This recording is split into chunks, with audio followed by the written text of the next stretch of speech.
Putri hijau yang ada di Aceh apakah sama dengan putri hijau yang ada di Medan ataupun Tanah Karo? Mari kita bahas legendanya. Di ujung Sumatera tersimpan sebuah kisah yang hidup dari mulut ke mulut selama berabad-abad. Tentang seorang putri yang kecantikannya konon memancarkan cahaya hijau. Dialah Putri Hijau, permata kerajaan Delhi ataupun Aru Biru. Kabarnya kecantikannya itu begitu masyhur hingga terdengar sampai ke Aceh, di mana Kesultanan Aceh sangat tertarik dengan gadis ini. Sultan Aceh mengirim utusan untuk meminangnya, namun pinangan tersebut ditolak.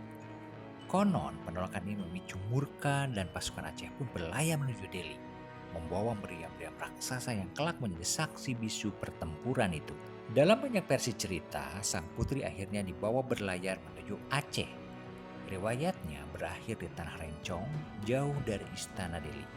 Hingga kini jejaknya masih bisa ditemui pada sebuah meriam bernama Meriam Puntung yang ada di Istana Delhi Medan, yang dipercaya sebagai peninggalan kisah cinta dan kekuasaan yang berakhir tragis ini.